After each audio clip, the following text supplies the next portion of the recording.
Passemos à palavra. Vamos abrir Efésios, capítulo 5, verso 22. Efésios 5, 22.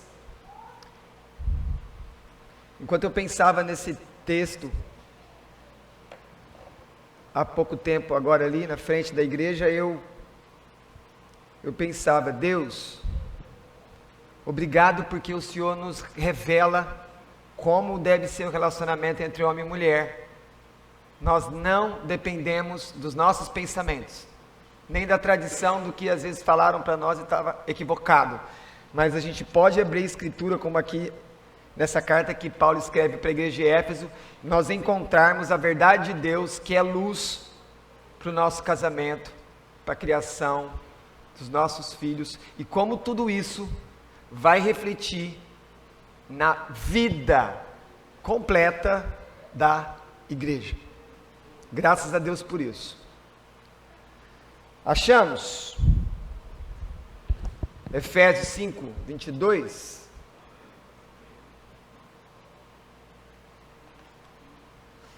Podemos ler?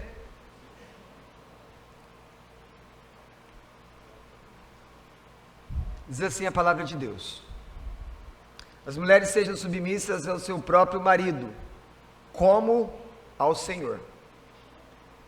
Porque o marido é o cabeça da mulher, como também Cristo é o cabeça da igreja, sendo este mesmo o Salvador do corpo. Como, porém, a igreja está sujeita a Cristo, assim também as mulheres sejam em tudo submissas ao seu marido. Maridos, amai vossa mulher, como também Cristo amou a igreja, e a si mesmo entregou por ela, para que a santificasse, tendo-a purificado por meio da lavagem de água pela palavra, para apresentar a si mesma a igreja gloriosa, sem mácula, nem ruga, nem coisa semelhante, porém santa e sem defeito. Assim também os maridos devem amar a sua mulher como ao próprio corpo. Quem ama a esposa, a si mesmo se ama. Porque ninguém jamais odiou a própria carne, antes a alimenta e dela cuida, como também Cristo faz com a igreja. Porque somos membros do seu corpo. Eis porque deixará o homem a seu pai e a sua mãe, e se unirá à sua mulher, e se tornarão os dois uma só carne. Grande é este mistério, mas eu me refiro a Cristo e à igreja. Não obstante, vós, cada um de per si também, ame a própria esposa como a si mesmo, e a esposa respeite ao marido. Filhos, obedecei vossos pais no Senhor, pois isto é justo. Honra teu pai e tua mãe, que é o primeiro mandamento com promessa, para que te vá bem e sejas de longa vida sobre a terra. E vós, pais, não provoqueis vossos filhos a ira, mas criai-os na disciplina e na admoestação do Senhor. Santo Deus, nos alimenta com a tua palavra, nos corrige, venha a nós como mendigos espirituais que precisam de um alimento que só o céu pode dar. Nos exorta, nos convence com o teu Espírito, nos consola, traz também perdão nessa manhã, nos endireita, Senhor, para que possamos viver relacionamentos que glorifiquem ao Senhor, e o mundo possa olhar para nós e aprender de Ti, como vivem os casados, e como filhos são criados, e como os filhos devem tratar os pais.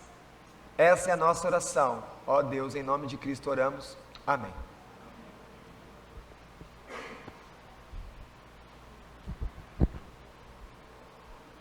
A maioria de nós, quando pensa em santidade, pensa diretamente que a minha santidade é o meu relacionamento com Deus. Ali eu estou vivendo a vida de santidade. Muitas vezes a gente olha que a vida de santidade é utilizar os meios de graça. A oração, o estudo e leitura da palavra, a minha adoração nos cultos públicos, quando eu evangelizo a partir da palavra e não prometendo bênçãos para as pessoas, porque evangelizar é falar: Cristo morreu por pecadores, e aqueles que nós evangelizamos são pecadores. Então nós temos essa visão de santidade. Não está errado, mas não é uma visão que engloba tudo aquilo que Deus nos chamou para nos experimentar e nos fazer muitas vezes sofrer um pouco, e nos afiar, e nos santificar por fim, nos relacionamentos. Porque o casamento é uma oficina de Deus para santificar um homem e a mulher, de uma maneira que os pais não tinham como fazer. E assim também é o relacionamento dos pais com os filhos. As dificuldades que a gente tem. Os filhos olhando para os pais, lembrando que os pais são a primeira autoridade de Deus. Deus coloca as crianças nas famílias para os pais amarem, cuidarem e mostrarem o caminho. Nós estamos fazendo isso como mordomos de Deus, cuidando dessas crianças para Deus, para que elas aprendam a amar a Deus. E depois, servir a Deus. E então, essas crianças que depois crescem, e a vontade do Pai é que essas crianças sejam salvas, isso tudo vai ser uma consequência. A gente precisa mostrar Jesus para elas, que é o caminho do céu. Eu sou o caminho. É nesse exercício do casamento, da criação de filhos, que então Deus vai santificar a todos nós no ambiente familiar. E aquilo que acontece em casa vem conosco para o ambiente da igreja. Porque se, por exemplo, se nessa manhã teve algum probleminha entre o marido e a mulher em casa, e isso às vezes não foi tratado, quando você chega aqui, de alguma maneira você se sente um pouco travado para adorar a Deus. Diz os pregadores mais experientes que as mulheres podem demandar a eles tudo, até sábado à noite. E depois só segunda de manhã. Porque domingo é o dia do Senhor. Então domingo é o dia que aquele homem que prega, ele não pode ter nenhum tipo de querela, nenhum tipo de probleminha com a esposa, porque ele é um só com ela, e depois ele vai no púlpito, ele precisa estar bem, ele precisa estar em paz. Então, esposas, para o bem da igreja, não demandem os maridos aos domingos, e também nos dias de culto, dá essa licença aí para que eles possam ser usados, mas depois volta e chama eles. Agora vamos conversar. A licença sabática passou. Portanto, a igreja é o resultado da ação do Espírito para nos santificar no relacionamento com Deus. Mas também os nossos casamentos entram aqui dentro da igreja. A maneira como nós tratamos nossos filhos entra dentro da igreja. E a maneira como os nossos filhos nos tratam em casa também vem com eles. Não tem como separar isso. E pensando em casamento e criação de filhos, se somarmos a nossa vida do trabalho, mais a evangelização, que é levar Cristo àqueles que estão perdidos, você já tem um bom resumo aqui de onde Deus espera que nós andemos em santidade, em casa, no trabalho, na igreja, e levando em todos os lugares a salvação por meio do Evangelho de Cristo. E é isso que Paulo está fazendo aqui. Paulo, ele divide essa carta de 6 capítulos em 2 partes. Nos primeiros 3 capítulos, ele mostra muito da obra de Deus, ele mostra a doutrina, ele mostra o que Deus fez, ok? Essa é a metade da carta. Ele traz a teologia, ele traz os fundamentos. Mas a partir do capítulo 4, ele começa já falando da nossa ação, porque ele começa a falar da unidade da igreja que o Espírito gera, mas uma igreja só é unida pela ação de todos nós. Aí ele começa então a partir do capítulo 4 até o final no capítulo 6 a falar o que é para nós como igreja. Olha, já mostrei a doutrina, já mostrei o que Deus fez, agora vão e vivam. Tenham bons casamentos, e é assim que é um casamento. Criem bem seus filhos para o Senhor, e é assim que cria filhos. Sejam bons funcionários. Depois disso, o que ele vai falar? Lembre-se, existe uma batalha espiritual. Os nossos inimigos nunca podem ser os nossos irmãos, apesar de às vezes termos diferenças, que precisamos tratar, como toda família trata suas diferenças, para que não quebremos a paz que o Espírito gera entre nós como igreja. E aí ele termina a sua carta. Mas eu peço que você olhe o verso 22, do capítulo 5, que eu fiz a leitura. Olha o verso 22. As mulheres sejam submissas. E ele começa a falar das mulheres, ele começa a explicar por que a mulher é submissa no verso 23, e ele dá o exemplo que a igreja é submissa a Cristo, está vendo? Ele fala algo, e depois ele começa a argumentar, ele começa a justificar como que é aquilo, ele quer convencer. Lembre-se, ele é inspirado pelo Espírito, e o Espírito nos convence, ok? Ele é uma mente guiada pelo Espírito. E aí chega no verso 25, ele fala assim: maridos, amai a vossa mulher. Eu tenho tentado deixar claro nesses últimos dias, que aquilo que a Escritura está enfatizando muito para a mulher e para o homem, é aquilo que nós temos dificuldade de ser. Como assim? Uma grande dificuldade das mulheres é serem submissas, por isso que toda hora Deus repete a mesma verdade, porque Ele sabe da luta do coração delas, e ao mesmo tempo olha para os homens e fala: o problema de vocês é não saber amar a esposa, amem a esposa, e Ele coloca uma analogia bem pesada, como Cristo ama a igreja, e Ele vai repetindo isso. Mas a questão é que você pode me falar: como é que eu faço isso? Como é que eu me torno um marido amoroso? Como é que eu, como mulher, como esposa, posso ser submissa para agradar a Deus, me submetendo ao meu esposo, conforme a palavra? Como é que eu faço isso?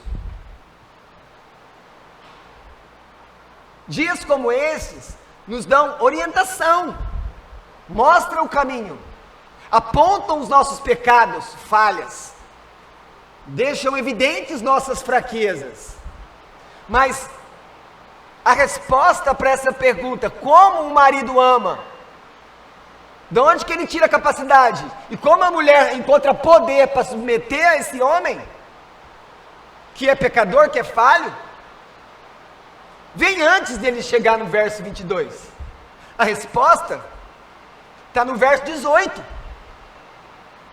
não se embriague com vinho, no qual há dissolução, mas enchei-vos do Espírito. Um homem só vai ser um bom marido, conforme a Escritura, se ele viver cheio do Espírito, no poder de Deus, para ele amar a esposa. E a mesma coisa vale para a mulher. Ela só vai conseguir ser uma boa esposa e se submeter como a igreja se submete a Cristo, cabeça da igreja, se ela estiver cheia do Espírito. Não existe outra maneira. E muitas vezes a gente está tentando cumprir o papel que Deus trouxe para nós, mas não estamos utilizando o poder de Deus. Esse é o caminho. É o Espírito. Quando Cristo volta para o Pai, quem que Ele envia? O Espírito. O que muda Pedro como pregador? É quando o Espírito vem na vida dele, o poder. E as pessoas são salvas. É o Espírito que as nossas famílias precisam do Espírito Santo. Os nossos filhos precisam do Espírito Santo. E aí cabe aos homens buscar na palavra, se enchendo o Espírito pela palavra. E Paulo, ele vai dizendo aqui então que ser cheio do Espírito é uma ordem para a família. A família precisa ser cheia do Espírito, homens, mulheres e filhos. Porque ele fala, enchei-vos, ou seja, é uma ordem, não é um conselho, é um imperativo, vocês precisam. O rei falou, o imperador, enchei-vos, é uma ordem, não é uma alternativa. Deus não projetou o casamento para você e para mim, para ser vivido conforme o modelo dele, sem o poder do Espírito. Nós vamos ter muito mais dificuldade. Muitas vezes nós temos a presença do Espírito, ok? Mas a gente não está cheio do Espírito. Ser cheio do Espírito que vai nos quebrantar, que vai nos fazer sacrificar, renunciar, amar de maneira incondicional, parar de fazer trocas. Não, casamento é entrega, casamento é doação. O marido precisa amar, mesmo quando a esposa está pisando na bola, ele tem que continuar amando, porque Cristo ama assim a igreja. Da mesma maneira, a esposa precisa continuar sendo submissa ao esposo, mesmo quando ele está falhando, porque essa é a vontade de Deus, mas ela não vai conseguir fazer isso sem o Espírito Santo. E aí entra a oração, entra a palavra, entra a presença na igreja. E então Paulo vai explicar, como que eu vou saber se eu estou sendo cheio do Espírito? Nós acabamos de cantar. Como é que é cantar para você? Cantar com alegria é uma coisa que o Espírito provoca em nós. Por isso que é tão bom cantar juntos, porque o Espírito, ele vem nos alegrando, ele vem passeando entre nós e nos fazendo cumprir o principal chamado da nossa vida, adorar a Deus. E é o que Deus procura, conforme o próprio evangelista João, falando as palavras de Jesus, que Deus procura adoradores, não pregadores, não professores, não pais, não mães. Ele procura o quê? Adoradores. E só o evangelho produz adoradores. E isso precisa ser o ambiente da nossa casa, um ambiente de adoração, mas só o Espírito faz isso. Então ele vai aqui no verso 19 dizer assim: falando entre vós com salmos. Eu tenho que falar conforme a palavra. Depois ele fala que ele louvando, cantando. Cantar é uma demonstração que eu estou cheio do Espírito Santo. Depois ele fala dando sempre graças. Uma pessoa que vive sempre reclamando, ela precisa do Espírito Santo, porque alguém cheio do Espírito Santo não fica reclamando toda hora. Ele é grato, ele é contente, ele aceita. E se ele é crente, ele sabe que Deus cuida dele, Deus conhece todas as necessidades, mesmo quando eu não falo nada. Ou será que tudo que você recebe foi que você pediu? Não! A maioria das coisas que você tem, você nem pediu, você nem pensava e Deus te deu. Então alguém cheio do Espírito Santo é mais grato do que alguém descontente reclamando o que não tem. Não, precisamos olhar para aquilo que Deus já fez, Deus já deu, mas só o Espírito nos faz ser assim. E aí chega o verso 21, que nós precisamos entender que o verso 21 tem que ser entendido antes de entrar na questão do casamento, porque ele fala, sujeitando-vos uns aos outros no temor de Cristo. Sujeitando-vos quem? Todo mundo. Todo mundo precisa se sujeitar. Nesse sentido aqui, pense, todos os cristãos se sujeitam um ao outro. O marido se sujeita à mulher, a mulher ao homem, todos, ele está falando de todos aqui. E na verdade, ele diz que vocês têm que se sujeitar, vocês têm que buscar o interesse do outro, vocês têm que renunciar ao seu interesse, se sacrificar por outro, porque isso no final vai fazer o quê? Vai agradar a Cristo, cabeça da igreja. Depois dele ensinar isso, e aí ele fala, mulheres, percebam, mulheres, sejam submissas. Mas ele já fez uma introdução, como que você faz para fazer isso. E que a sujeição não é só para a mulher, é para todos. Porque no final todos nós, filhos e filhas, estamos sujeitos a Cristo, o nosso Senhor, que morreu a nossa morte e nos deu a vida dele, a vida eterna, aleluia por isso.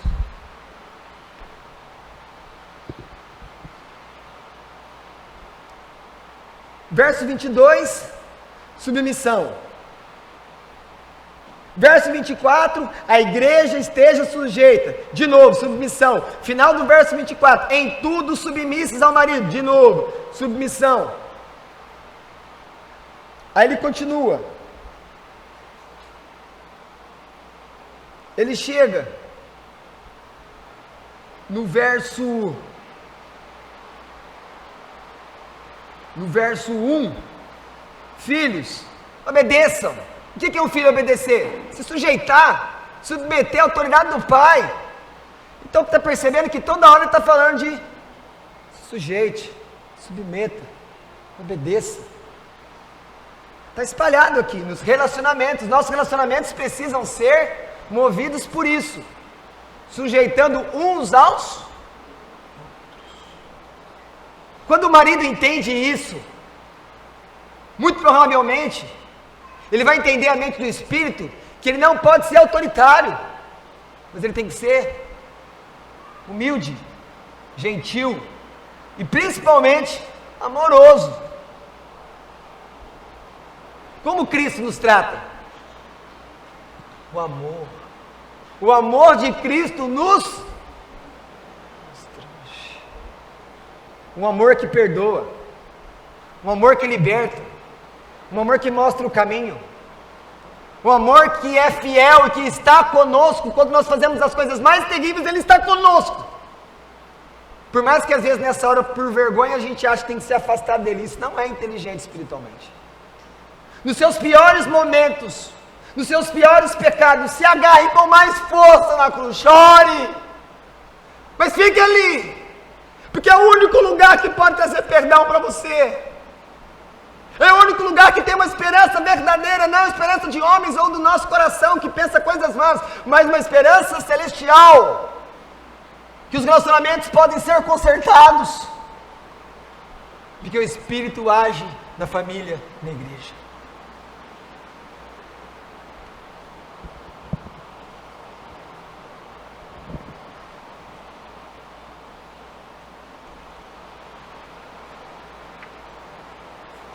Verso 26 diz que Cristo santifica a igreja pela palavra. Mas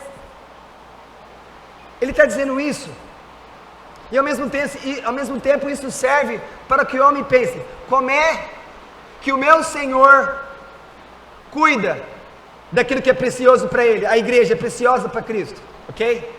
Como é que Cristo cuida? Através da palavra. A palavra alimenta, a palavra corrige, a palavra dá direção. Então, de certa maneira, isso aqui é algo que nós, os homens, os casados, têm que entender, que eles devem liderar, cuidar daquilo que é precioso, que é a esposa que Deus deu, através da palavra. Não é a psicologia, é a palavra.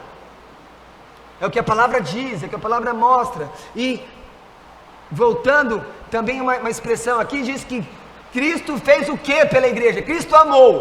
E quando ele amou, como é que Paulo vai aqui argumentar o amor de Cristo? Olha o verso 25, olha na escritura. Como é que Paulo argumenta o tamanho do amor de Cristo pela igreja? O que ele fala no final do verso 25? Que Cristo fez o quê? Maridos, se entregue a sua esposa. A cultura antiga falava assim para as mulheres: você precisa casar e se entregar para o seu marido. Não! Os maridos que têm que se entregar totalmente à esposa. Ele tem que viver para amar ela, viver para cuidar dela, como algo precioso dado por Deus, porque aquela mulher dá filhos para ele, aquela mulher cuida dele, aquela mulher não deixa ele sair de qualquer jeito na rua. Diminui as vergonhas que a gente passa pelo nosso mau gosto muitas vezes. Nós, homens, devemos nos entregar pela nossa mulher. Quando a gente entende que tem que se entregar, a gente vai ter uma capacidade muito maior de suportar quando elas não são submissas, quando elas nos provocam, quando alguma coisa está errada. A gente lembra: se eu estou diante de Deus, eu tenho uma missão com Deus, eu me entrego por ela, eu amo a ela por causa de Deus, e aí Deus me faz amar ela, com as imperfeições delas, do jeito dela. Mas é o Espírito que faz isso. É o Espírito. Não foi o pai e a mãe que o pai e a mãe pode falar, mas é o Espírito que traz poder para viver.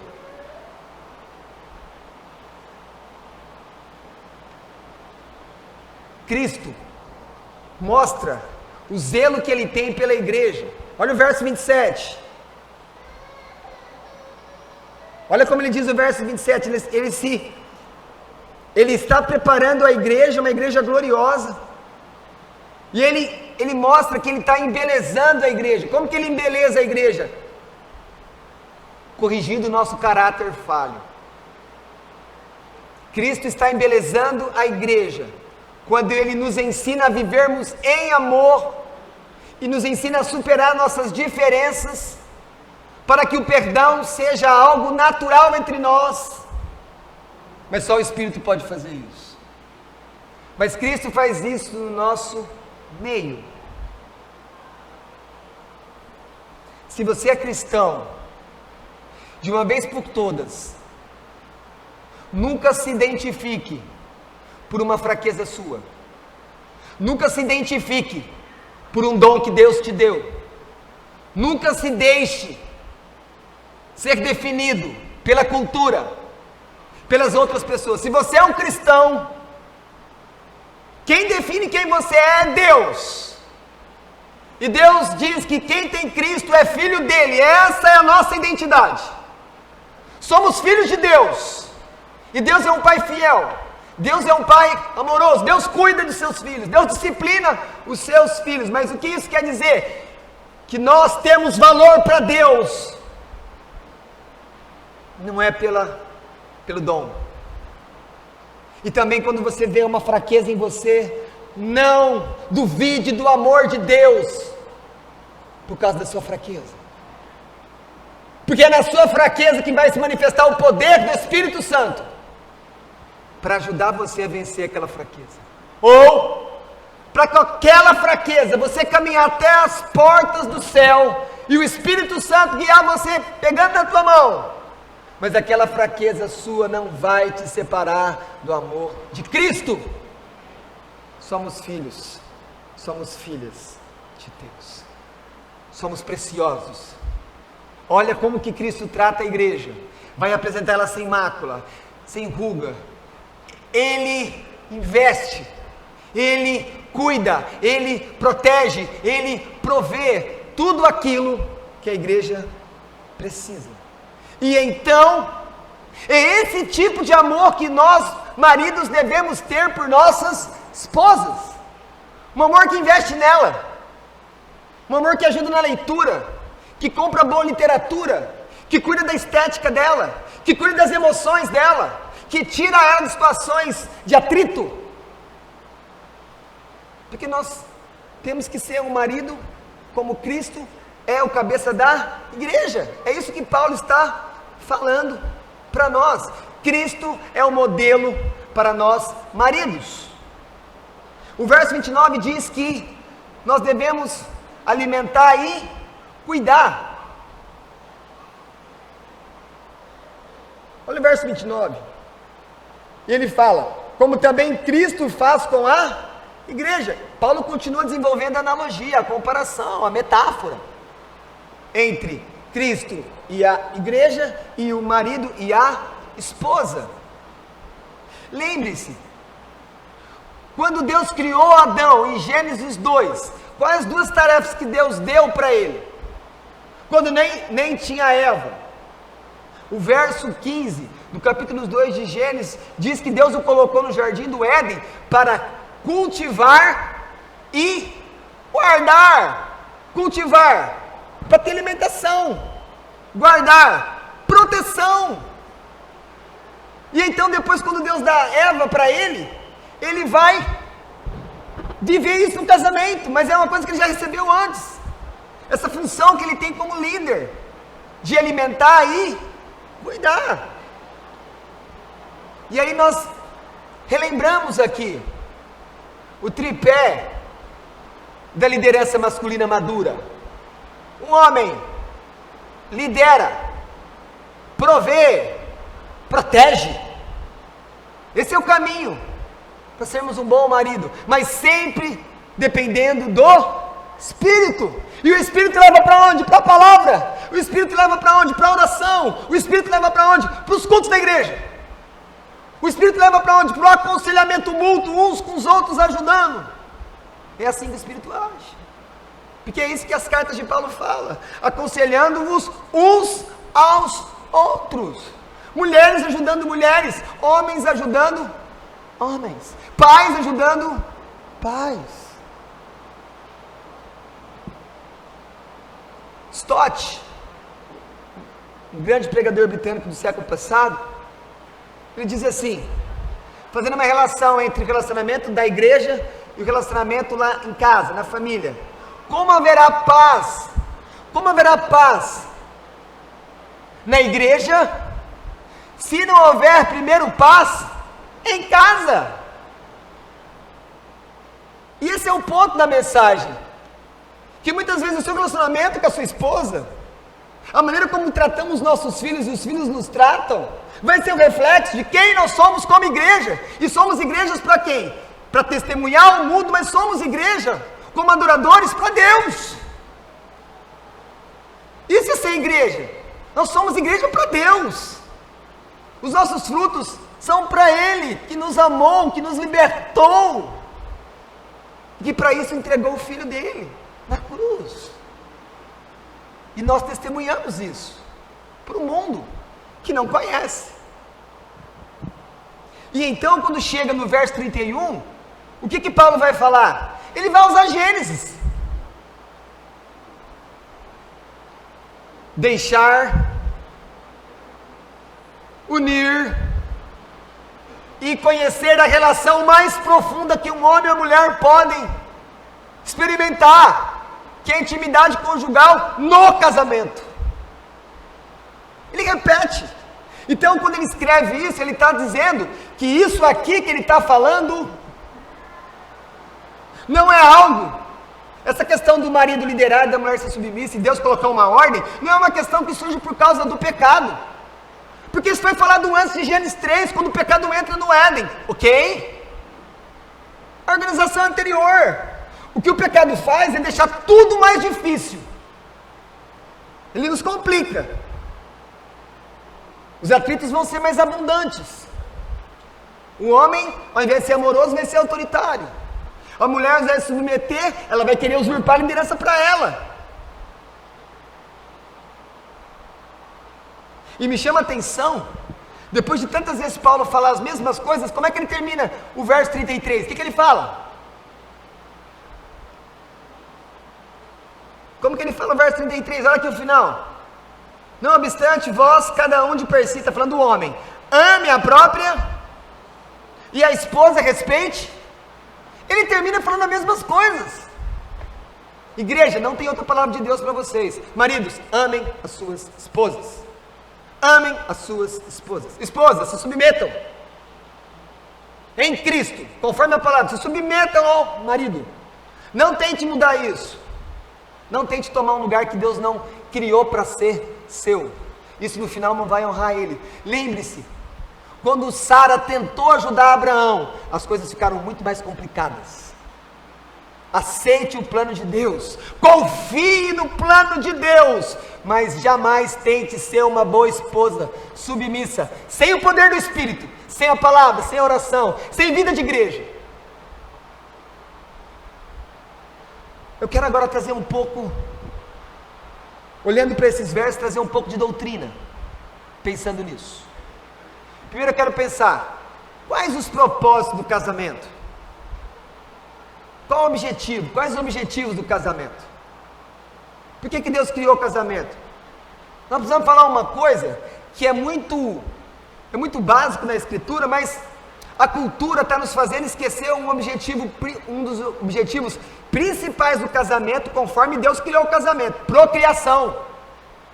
O casamento foi criado para que, por meio da intimidade sexual, conjugal, um homem e a mulher viessem novas pessoas, multiplicai-vos, sede fecundo. Está no capítulo 1. Está no capítulo 1. Começo de tudo. Não podemos perder essa visão. O casamento tem como objetivo procriação, trazer crianças. E depois a gente fala sobre essas crianças. Mas o casamento também tem um propósito de gerar o que entre homem e mulher? Comunhão. Lembre-se, Adão estava como no Éden? Todo mundo tem par. Todo animal está em casal. E eu estou? Ele sentiu alguma depresinha ali. Primeiro sentimento. Parece que alguma coisa está faltando. E então ele dorme. E Deus traz a mulher mais bonita do universo, Eva. Deus fez. A Bíblia não fala dela, né? Mas pensa uma mulher que Deus fez e deu para ele. Mas e a mulher minha, pastor? Deus também fez e deu para você. Cuida dela. Seja romântico com ela. Seja bonzinho com ela. Porque o pai dela é justo. Deus é o pai dela. Ok? Ele colocou um pai na terra, mas ele é o que tem a palavra final em todas as coisas. Casamento foi criado para termos intimidade. E eu estou falando de novo da intimidade conjugal. Lembrando que essa intimidade conjugal, ela simboliza a união sua, crente, com Cristo. Quando o Espírito habita em nós. O que Paulo falava? Cristo vive em mim. Ele estava unido com Cristo, mas como que ele podia falar isso? Porque o Espírito habitava nele. Nós chamamos isso de a união mística com Cristo. Por que mística? Porque também é um mistério. Mas o cristianismo é a única religião onde Deus vem habitar naqueles que são dele. Nenhuma outra faz isso. Só Deus, Jesus e o Espírito tratam assim aqueles que são dele, o seu povo. Nós podemos ainda pensar que o propósito do casamento é fornecer um ambiente adequado para que venham as crianças, um lugar seguro onde crianças possam ser amadas, educadas, até elas poderem amadurecer e deixarem aquela casa, se unirem com um homem ou uma mulher e formarem outra família. O casamento também existe como um intuito de Deus de santificar você casado. Você tem situações de conflito com a sua esposa e a esposa com o marido que você não tinha com o seu papai e a sua mamãe. Você entrou em uma outra atmosfera de ambiente. Você tem outros tipos de dificuldade. Até porque a relação com os pais era uma relação dos pais com você. E uma relação no casamento é uma relação entre iguais. Você não era iguais com seu pai e com a sua mãe. Tanto é que quando a gente esquecia isso, você é meu filho. Tipo assim, se põe no seu lugar, menino. Porque ela exercia autoridade. O pai tem que exercer autoridade também. Mas dentro do casamento não é assim, porque é entre iguais. E aí, ó, pegando o exemplo, né? O homem como líder é o primeiro entre os iguais. Porque depois ele vai prestar contas a Deus. E por fim, o propósito do casamento é que o casamento sendo honrado, saudável, feliz, cheio de alegria, paz, gere o que para Deus? Glória. As pessoas olhem nossos casamentos e elas glorifiquem a Deus. Deus é bom, e eu vejo isso no seu casamento. Esses são alguns propósitos que nós podemos falar sobre o casamento. Mas se sempre a civilização, e até antes desse tempo, o mundo sempre soube o que é casamento, a união entre homem e uma mulher, na presença de Deus, uma aliança com Deus. Hoje em dia nós vivemos tempos onde a cultura quer redefinir casamento. A cultura quer dizer que quando um homem com um homem, ou uma mulher com uma mulher se une, eles também podem chamar isso de casamento. A Escritura não diz isso. E quem criou o casamento foi Deus. Então eu percebo que há uma tentativa, e isso tem funcionado porque eles buscaram a tutela, a autenticação do Estado para dizer que isso é válido.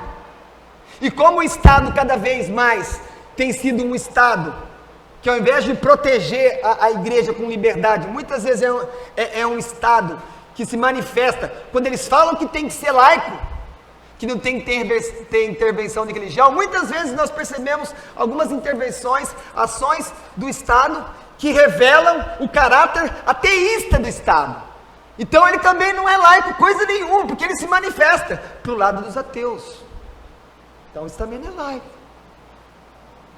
E então eles buscaram a chancela do Estado, e agora, homem com homem, mulher com mulher, têm se casado sob a autoridade do Estado, mas jamais serão casados diante de Deus, porque Deus não se deixa zombar, e uma hora Ele traz juízo sobre isso.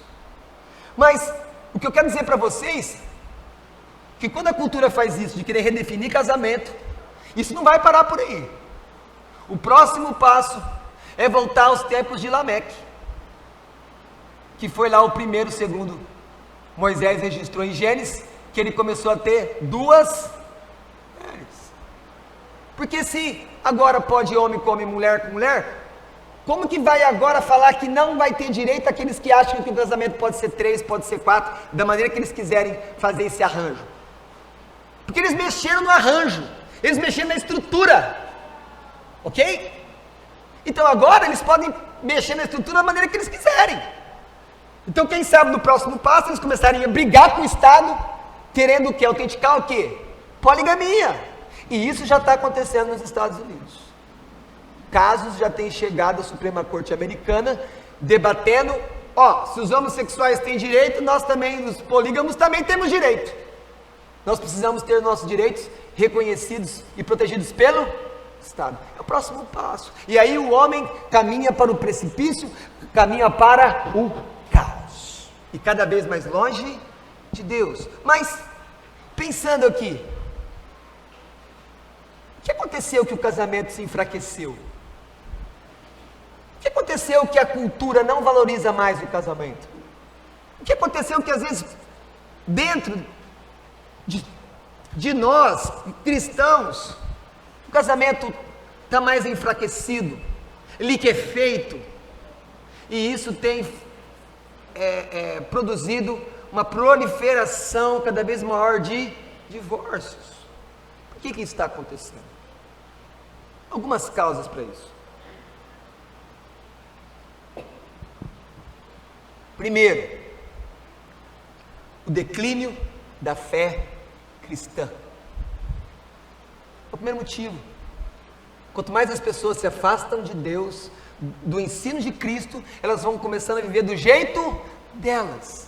E aí o casamento já não tem valor, já não é honrado, e aí os divórcios vão proliferando. E uma outra coisa também que eu posso colocar aqui, unida a esse ponto, é que até nós cristãos não estamos totalmente convictos de que o casamento não é um contrato, aquele que a gente celebra diante do Estado. Que o casamento é uma aliança, e alianças não são feitas para serem quebradas. Quando Deus amou você eternamente, e escolheu você, na liberdade amorosa dele, enviou Cristo para você, por você, para perdoar os seus pecados, quem é capaz de quebrar essa relação? Ninguém, porque Deus é fiel, Ele não mente, Ele não é como homem. Então isso é um modelo para nós de aliança, e Deus fez o casamento para nós entendermos que Ele é uma aliança, e que devemos fazer de tudo para que ela não seja quebrada. No terceiro ponto, também me parece que algumas igrejas têm falado de muitas coisas, mas não têm falado de família.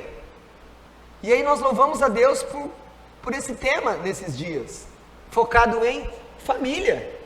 Porque se nós falamos que a vida cristã é vivida no lar, na igreja, no trabalho, como não é importante falar de família? E aí as igrejas não falam de família, as famílias não entendem os conceitos mais teológicos, bíblicos sobre família, e aí nós temos toda essa crise que nós assistimos dentro das igrejas, porque falta palavra, falta ensino. Mas tem outro ponto também que mostra por que o casamento ficou tão banalizado. E como perguntaram alguns dias atrás, por que os relacionamentos se tornaram descartáveis? Porque o homem começou a tratar a relação sexual como divertimento, e não como uma coisa sagrada, não como uma coisa santa, com todos aqueles propósitos que eu acabei de elencar para vocês, para honrar Deus, para procriar, para promover prazer santo entre o homem e a mulher na presença de Deus. Então esse sexo como divertimento, principalmente a partir da revolução sexual aí dos anos 60 nos Estados Unidos, que veio algumas décadas antes da Europa, gerou então relacionamentos sem compromisso. Aquilo que Deus colocou como a última intimidade para alguém primeiro que quer ter todos os compromissos anteriores, compromisso com Deus, compromisso com a família, compromisso com a saúde daquela mulher, com o bem-estar, com a proteção, com tudo. Aí a sociedade, a cultura, ela pega o que está no final e ela traz para o início, e começa então a se viver algo que é muito sério e importante para Deus, fora do ambiente do casamento, e se banaliza o sexo, e Satanás traz todas as tentações, todos os desvios que nós estamos assistindo. É porque o casamento não é mais valorizado. Mas não é assim. A Escritura diz que o matrimônio é digno de honra, porque Deus vai julgar os leitos impuros. A separação do sexo, da procriação, levou então o sexo para fora do casamento. Agora as pessoas têm os relacionamentos deles sem preocupação de filhos, sem ter comprometimento com isso. Na verdade, nós chegamos a tal ponto que as pessoas estão buscando filhos sem nem ter parceiro. Barriga de aluguel, por exemplo. Não é muito comum aqui, mas é comum nos Estados Unidos. Vocês percebem que não tem limite o que a cultura vai fazendo com o homem? Como que o coração do homem é mau? Traz o casamento, traz o sexo para fora do casamento. Agora não, eu não preciso nem disso. Mas eu quero ter filho. Não, se eu quero ter filho, eu tenho que ir no plano de Deus, eu tenho que me casar. E assim viviam gerações anteriores. Eu quero ter filho. Se casava. Tinha filho dentro da instituição que Deus criou, que é o casamento. Mas hoje não.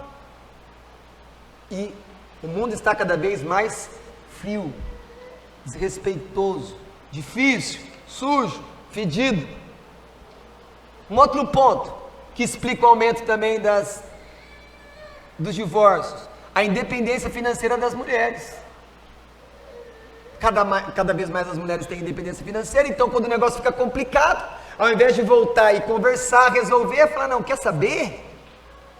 Eu vou viver minha vida. Eu consigo me manter, não dependo dele. Percebe isso? É isso que as mulheres pensam. Então, vou sair disso aqui, tá ruim, eu acho que sozinho eu vou ficar até melhor. E aí os filhos ficam com todo prejuízo. Some-se a essa questão da independência financeira da mulher, o estresse causado pelo trabalho. Às vezes o homem e a mulher chegam em casa, é uma televisãozinha comer e quer dormir. Não tem energia para conversar. Não tem energia para brincar com o filho, até porque às vezes o filho está até dormindo. E não tem também disposição, energia para viver a intimidade do casamento, que é importante. Olha o que o trabalho está fazendo, a gente falou sobre isso ontem. O excesso de trabalho vai roubando você da sua verdadeira humanidade, de viver os relacionamentos mais importantes, e aí não tem tempo para Deus. E vai ficar tudo E algumas pessoas acham que quanto mais elas ganham, elas estão prosperando sob a bênção de Deus. Mas não percebem que às vezes aquele trabalho que está aumentando a renda dela, os confortos materiais, temporários dessa vida, estão minando aos poucos o seu casamento. Estão afastando ela de um relacionamento íntimo com os filhos. E está afastando ela da fé, da igreja, da palavra. E eles vão dia após dia entristecendo o Espírito Santo de Deus. Cuidado em achar que porque a família está tendo um crescimento financeiro, você está prosperando. Pode ser até prosperidade diante da cultura, mas não é prosperidade diante da palavra de Deus, não é a prosperidade que Deus diz, que a nossa vida cada vez está cheia de paz, bondade e amor, crescendo no relacionamento com Deus. Por que as pessoas se divorciam? Porque elas estão infelizes. E aí a conclusão é a seguinte: eu tenho direito a ser feliz. Eu tenho que pensar em mim. Percebe que isso tudo ao contrário do que Deus diz sobre o relacionamento dentro de um casamento. A gente se casa para amar o outro, para se entregar pelo outro, para proteger, para cuidar das coisas do outro. Mas na cultura não, eu preciso buscar a minha felicidade. Deus não me quer infeliz, usa ainda o nome de Deus. Ou não é assim? Eles pensarem assim é uma coisa, isso não pode entrar aqui dentro. Nós somos família de Deus, nós somos o povo da palavra. Casamentos tem crises? Tem invernos? Tem desertos? Tem, as árvores ficam sem folhas, sem frutos? Fica. Às vezes o sentimento esfria, mas ninguém é casado com base em sentimento. Somos casados em base de declaração de vontade, porque nenhuma aliança é feita com sentimento, é feita com vontade expressa. Lembra os seus votos de casamento? Está apaixonado? Ninguém perguntou isso para você. Ninguém perguntou, porque não é assim um casamento, não é? Colocou as condições lá. É uma expressão de vontade. Mas o que eu faço com o meu sentimento que esfriou? Deus aquece. Busque ajuda. Fale com o Senhor, porque o Senhor nos casou para que o casamento seja uma fonte de prazer, alegria, mas nós estragamos. Às vezes está frio porque você deixou esfriar. Mas busca o Senhor, busca o Espírito, fala com Ele. Ele fez o casamento para ser uma bênção, para ser um lugar de satisfação, para ser um lugar de confiança, de intimidade. E isso não é utopia, isso é real para aqueles que confiam e vivem com Deus. Isso é o que Deus quer para os nossos casamentos. Mesmo que às vezes você está me ouvindo e você já passou por um divórcio doloroso, mas se você está em outro casamento, agora faça tudo para dar certo. E busque ajuda no Senhor, porque infelizmente, porque somos pecadores, nós falhamos também no casamento, e divórcios acontecem, mas Deus nos perdoa. O divórcio não é um pecado imperdoável, como a blasfêmia do Espírito Santo não! Existe perdão. Existe um amor do Espírito que traz consolo. A maioria dos terapeutas e dos psicólogos, não todos, tá? A maioria, não quero colocar todos. A maioria vai dizer o seguinte: a pessoa vai lá procurar ele está com problema no casamento. A orientação é a seguinte: você precisa priorizar você. Cuida de você. Totalmente diferente do que Deus.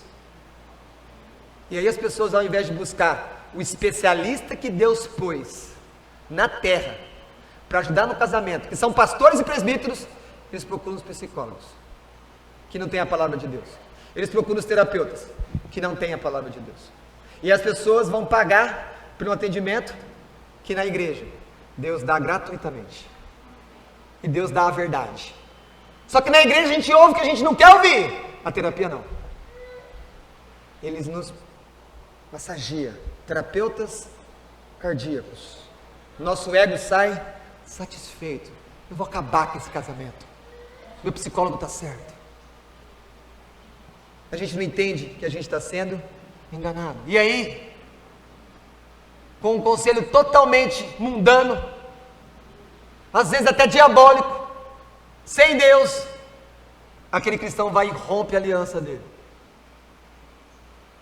Ele ofende a Deus, ele ofende o cônjuge, e ele traz uma angústia sobre ele, que na hora ele pode nem perceber, mas ele vai ter que curtir depois uma angústia, se ele for um crente verdadeiro, porque ele não vai conseguir fugir do Espírito Santo, e uma hora ele vai ter que encarar e acertar isso aí com o Espírito Santo. Deixa-me falar de outro ponto importante no casamento: sexualidade. 3 pontos. Primeiro, sexo é algo santo, sagrado, criado por Deus. Gênesis 1:31 diz que viu Deus que tudo que ele criou e falou o quê? O quê? Viu Deus que tudo era muito bom. Pode colocar o sexo ali. Pode colocar, porque é assim. Não foi o homem. Alguns acham que foi a invenção do diabo. Que loucura! Se Deus falou que multiplicar isso é fecundo, como é que Deus projetou isso? Ou Deus não sabe o que estava fazendo?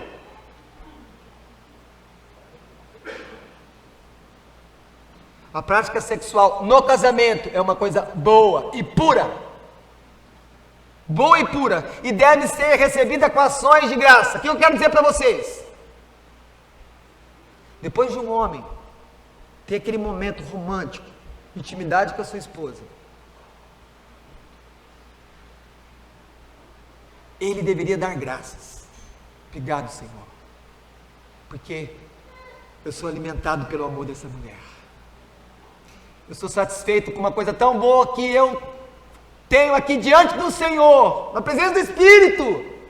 É assim que nós temos que celebrar a relação diante de Deus, porque Deus está ali. Mas Deus está ali nos aprovando, Deus está ali nos abençoando.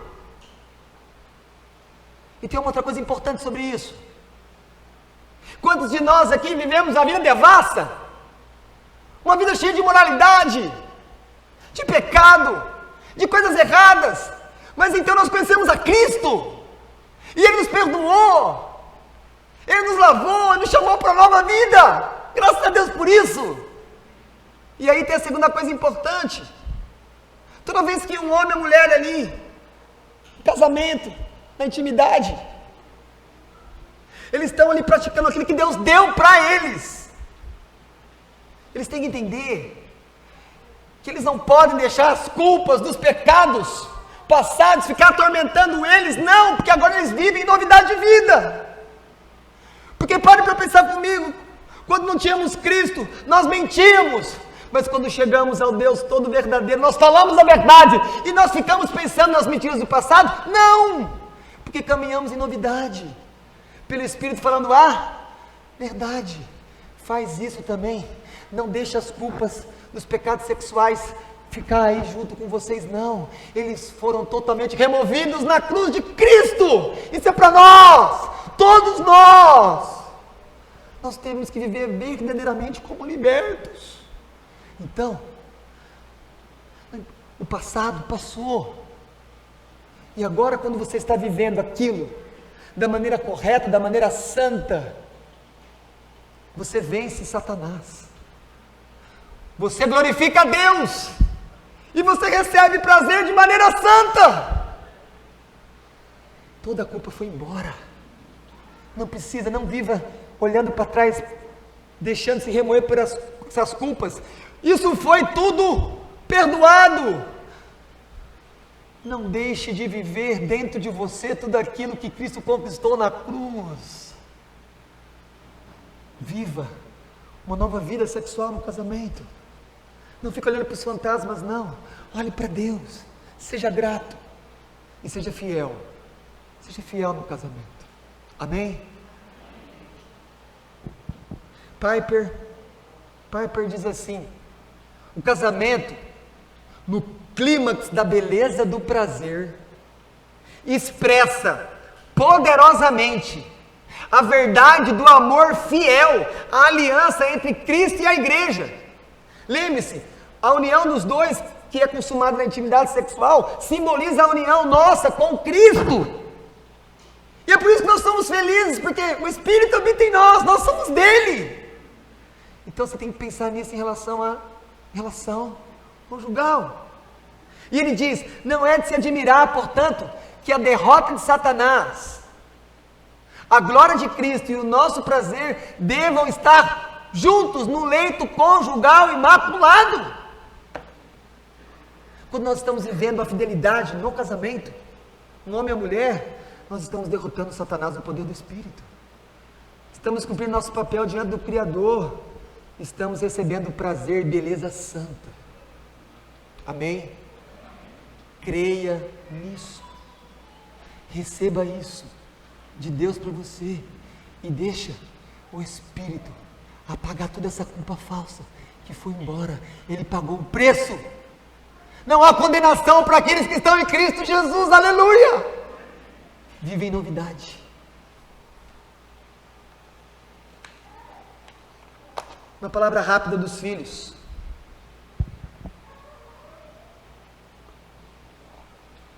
Cadê as crianças? Olha para mim. Olha aqui. O pessoal está falando, né? Olha aqui. Presta atenção. As crianças, olha para mim. Queridos, queridas, olha para mim. Quando vocês obedecem o seu papai e sua mamãe, Deus fica cheio de alegria. Ele fez vocês para isso. Ele ama vocês e Ele fez vocês para aprenderem a andar o caminho dEle, o caminho de Deus, obedecendo o papai e a mamãe. Obedeçam o papai e a mamãe, porque isso alegra o coração de Deus. Deus fica feliz com você. Às vezes você não pode ver essa alegria de Deus, mas a Escritura, os princípios dela mostram que toda obediência alegra a Deus. Os pais são as primeiras autoridades que nós conhecemos na vida.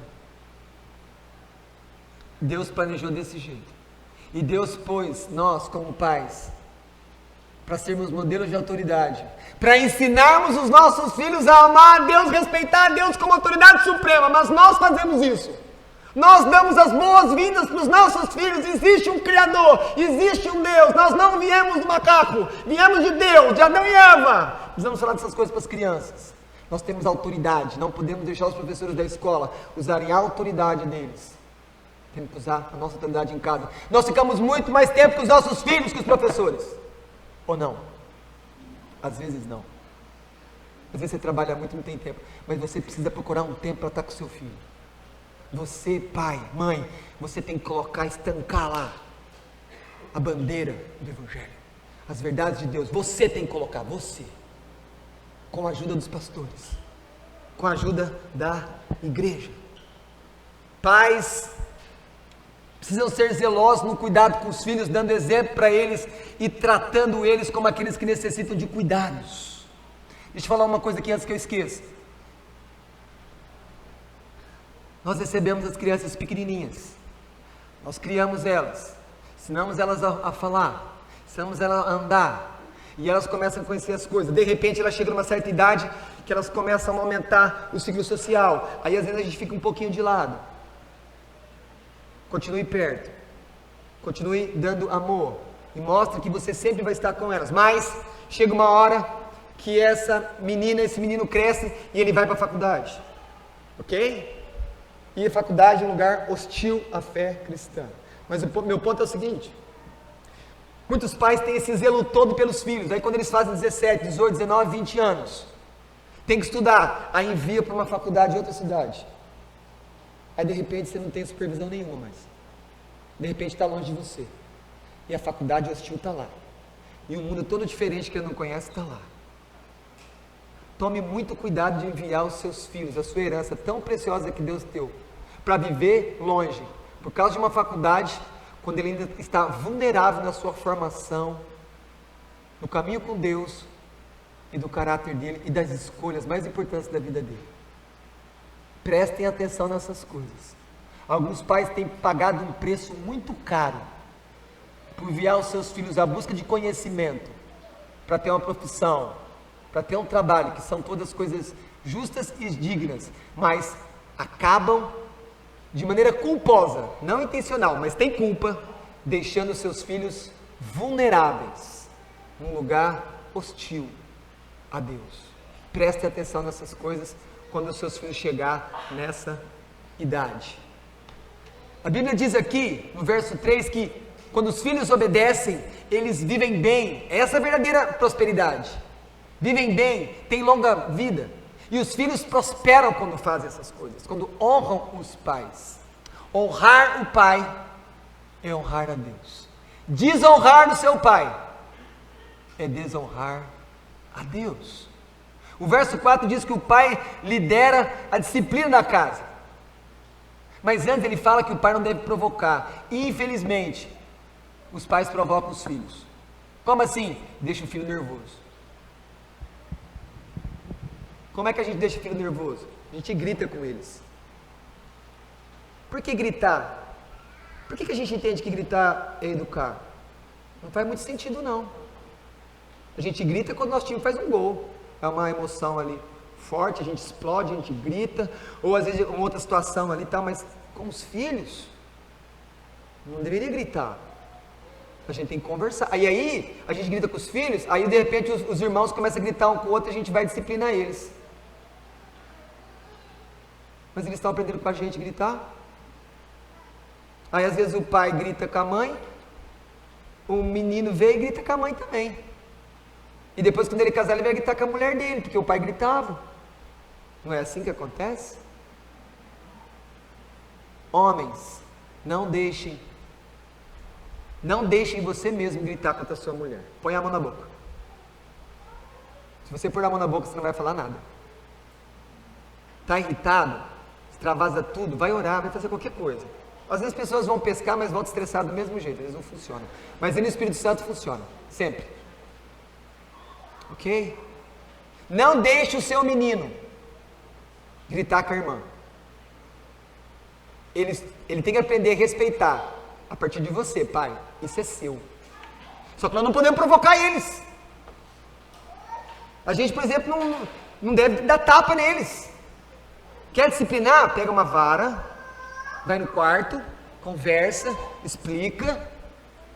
Aquilo para acontecer já tem que ter sido conversado antes, que ele fez uma coisa errada, que ele quebrou um mandamento que tem consequência, e que disciplinar ele é um ato de amor, ok? Nunca discipline os seus filhos irado, porque isso não é educação, é vingança. Vingar não é educar.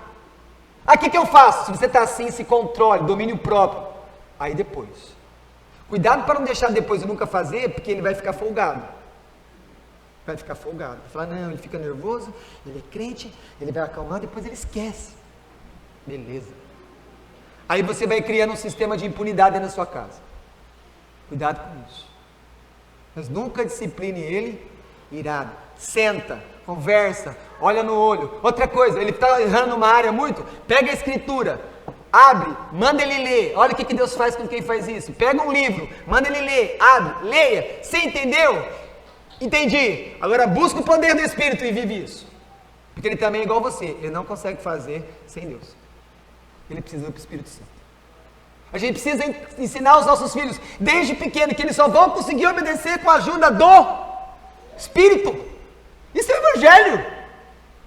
Senão a gente começa a colocar um monte de regrinha, falar, mas essa regrinha que você vai para o céu. Não, isso não existe. Isso é paganismo. Isso é falsa religião. Isso é religião de obras. O Evangelho é filho. Você precisa agir assim, senão você vai ter disciplina. Filho, você não consegue, filho, seu coração é mau. Às vezes nas classes de aula falam para você que seu coração é de anjinho. Não, filho, não é de anjinho coisa nenhuma. Eu nem sei se anjo tem coração. Mas o que eu quero te falar, filho, é que você só vai conseguir agradar a Deus na ajuda do Espírito Santo. Você precisa falar isso para Ele, dizer, orar com Ele, falar com Ele, falar, Senhor, ajuda meu filho a obedecer. Ajuda meu filho a me obedecer, Senhor. Vem sobre a vida dele. É assim que o Evangelho mostra que a gente educa crianças. Pais, nunca tenham diferença na frente dos filhos, porque se eles pegarem isso, eles vão usar contra vocês. E mostrem para eles que se eles começarem a usar isso contra vocês, que isso é errado.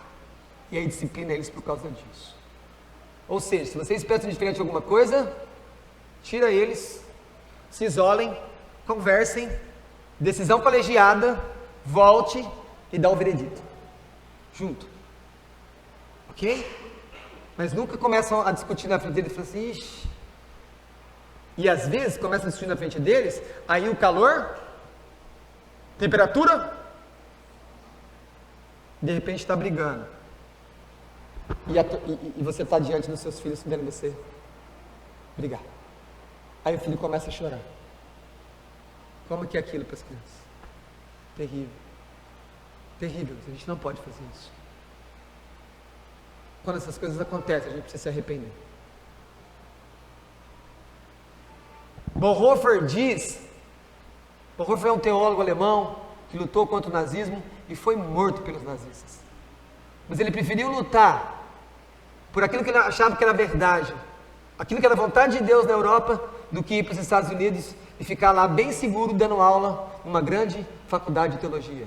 Ele foi lutar pela liberdade e ele pagou um preço alto por isso. Mas enquanto estava preso, ele escreveu livros, escreveu cartas. Ele diz assim que o casamento é o lugar onde Deus produz novos homens para servi-lo. O casamento é uma fábrica de servos de Deus. Seja meninos, cria o seu filho para servir a Deus. Cria o seu filho para amar a Deus e você vai ser o pai mais feliz da terra. Faça isso.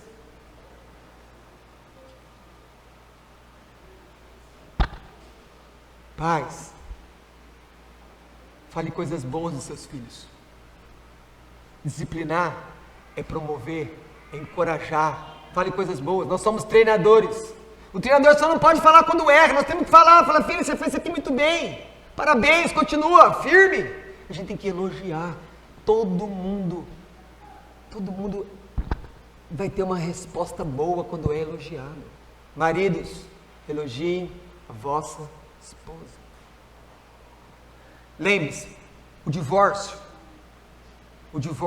dos pais, ele vai transformar uma presença que deveria ser contínua dos dois em uma situação que um dos dois vai visitar e o outro vai ser contínuo. Isso vai trazer prejuízos para a formação dessa criança. Isso pode ser a causa que pode trazer alguns desvios aí muito sérios na personalidade, na formação do coração dessa pessoa. E uma outra coisa também, lembre-se, principalmente para crianças menores, essas crianças, filhos de pais separados, pelas situações às vezes de não ter os dois juntos para ajudar a cuidar, deixam essas crianças muito mais vulneráveis sexualmente. Presta atenção nisso. Aplicações finais. Primeiro, a família é a mais importante agência de Deus na terra, porque tudo começa lá. Tudo começa lá. A família é o lugar onde nós crescemos como homem, como mulher, nos tornamos pai, mãe, avós, tios, muitas coisas acontecem ali. Priorize a sua vida familiar. Mas agora eu quero dar uma palavra para quem está aqui conosco nessa manhã e ainda não não tem uma vida entregue a Cristo. Você às vezes está me ouvindo e está ouvindo o Evangelho e está pensando sobre isso. Eu quero dizer para você que existe uma família, a família de Deus, uma família celestial, e que ela não ocorre pelos laços de sangue, mas ela ocorre pelo sangue de Cristo derramado na cruz. Quando você crê em Cristo, você vai passar então até aquela identidade que é a mais soberana de todas, se tornar filho e filha de Deus. É a melhor coisa que pode acontecer na sua vida, é a maior alegria, é você se entregar totalmente em Cristo, confiando que Ele é o teu único Deus, o teu único Salvador, aquele que perdoou todos os seus pecados e que te chama para andar em novidade de vida e depois te leva para os céus. Pense nisso. O maior inimigo dos casais hoje não é o movimento feminista. O maior inimigo hoje dos casais é a falta da liderança dos homens. Esse é o principal problema. Se nós melhorarmos a liderança masculina, o casamento melhora, porque é assim o plano de Deus. A resposta de Deus para os casamentos ruins são homens tementes a Ele. Se o nosso coração temer a Deus, nós vamos ser maridos melhores. Você é homem, você é a escolha de Deus para que seu casamento, seus filhos melhorem. Portanto, liderem, sejam provedores, protejam a sua casa. Mulheres, respeitem seus maridos. E lembre-se, sejam senhoras das vossas casas. Cuide do seu marido, cuide da casa, cuide dos filhos, porque nisso vocês glorificam a Deus. Esse é o grande chamado. Esse que vai fazer você mais feliz. É o chamado de Deus para você. Pais, o melhor caminho para criar os seus filhos não é o que a pedagogia diz lá fora, mas está na palavra de Deus. Entenda a pedagogia de Deus para criar filhos. Aqui tem os princípios, aqui tem as promessas, aqui tem as orientações, aqui tem o padrão de como nós temos que criar os nossos filhos. Para quê? Como que o mundo cria filhos? Vou criar meu filho para ser alguém. Quando eles falam isso, está dizendo o seguinte: para ter uma boa profissão, ganhar dinheiro. Nós não. Nós confiamos que Deus vai cuidar dos nossos filhos. Nós criamos nossos filhos para amar a Deus. Nós criamos nossos filhos para servirem a Deus. Isso é sucesso para nós. Para o mundo não. Mas é assim. Visões diferentes para quem tem Deus e para quem não tem Deus. Filhos, honrem seus pais. Trate-os com respeito, trate-os com amor, sirvam eles. E filhos, lembre-se, filhos, crianças, olhem para cá, um dia o papai vai ficar velhinho, velhinha, e eles cuidaram de vocês. Quando eles estiverem lá no final, velhinhos, cuidem deles, porque eles cuidaram de vocês. Pais, cuidem bem dos seus filhos e ensinem eles, porque um dia vocês vão provavelmente precisar do cuidado deles. E esse é o INSS de Deus. Amém? Aquele que você sempre cuidou com amor, quando você precisar, ele tem que estar lá para cuidar de você. Porque é assim também que os filhos honram o pai. E por fim, uma palavra para meus queridos pastores. Pastores, homens de Deus, presbíteros, homens zelosos pela igreja, que amam o povo de Deus, que tem cheiro de ovelha, que se sacrifica para cuidar das ovelhas de Cristo. Cuidem das famílias da igreja, porque essa é a vontade de Deus. Amém. Senhor, Pastor Nilton, vem fazer essa oração, por favor. O Senhor conhece as ovelhas, eu estou conhecendo agora, mas eu já estou as amando. Tem uns aí que é mais complicado, né? Os irmãos que trocam de lugar, você sabe o que eu estou falando, não precisa falar.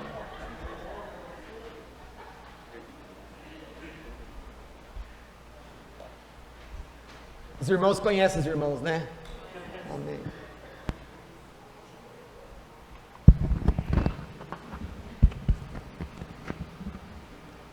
Ó Deus, o que dizer diante da Tua palavra?